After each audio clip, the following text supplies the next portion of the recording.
Hi everyone, this is Teacher Jen from Camgush.com and welcome to another fun and exciting lesson from Exploring English Book 6. This is by Tim Harris and Alan Rowe.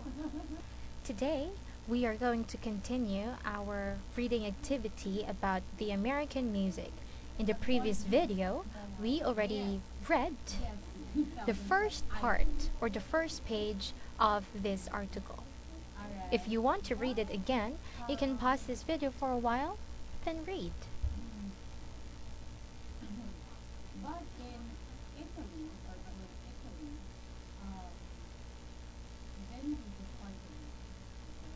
When you are done, you can press play so that we can continue on our lesson. Now let's move on to the next page, and I'm gonna read again. Of course, you have to listen carefully and try to comprehend what this article is all about. Let's start now. Dixieland jazz was followed in the 1930s by a more sophisticated type of jazz called swing. During the swing era, people danced to the big band music of Duke Ellington, Benny Goodman, Glenn Miller, and Count Basie. Dixieland and swing have maintained their popularity over the years as newer jazz forms have come along, including bebop, cool jazz, and fusion. Jazz, in all its forms, has gained international popularity, with American jazz bands performing for enthusiastic audiences overseas. Rock music. Rock music is one of the world's most popular musical forms. When it originated in the United States in the 1950s, rock music was known as rock and roll.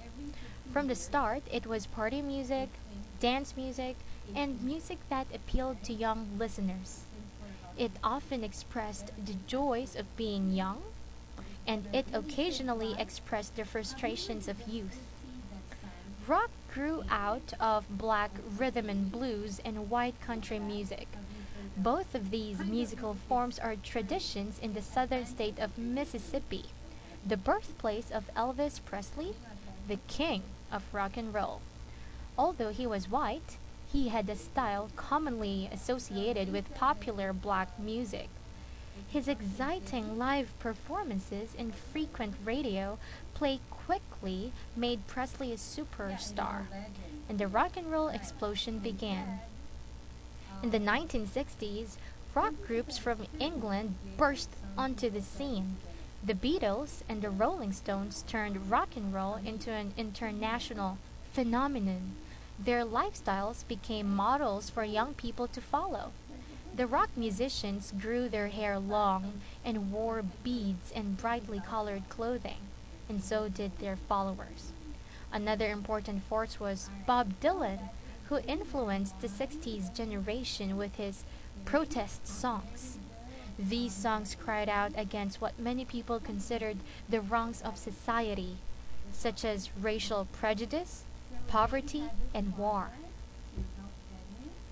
Throughout the 1970s, almost all popular music contained elements of the rock style.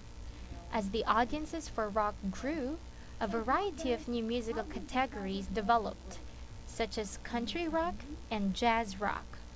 During the 1980s and 1990s, several rock artists incorporated the music of Africa and Latin America into their music. It is the ability of rock music to adapt, innovate, and create new sounds and lyrics that accounts for much of rock's success. As we have seen, rock, jazz, and country music have much in common. They all originated in the South and have borrowed heavily from one another. They express life with all its joys, struggles, and heartaches. In the words of the immortal Ray Charles, they stir up your insides and make you feel something.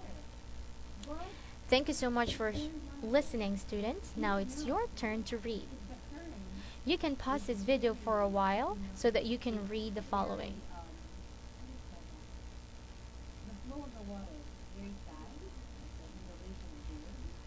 When you are done, you can press play so that we can continue on the questions. Now I'm going to read these questions. For you to answer these completely, you can go back to the story or the article.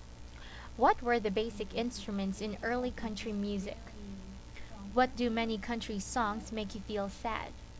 What types of music influenced the early sound of jazz? What is improvisation? Why is New Orleans important in the history of jazz? What is the best jazz style for dancing? What are the roots of rock music? Why does rock music appeal to young people? Why was Elvis Presley called the king of rock and roll?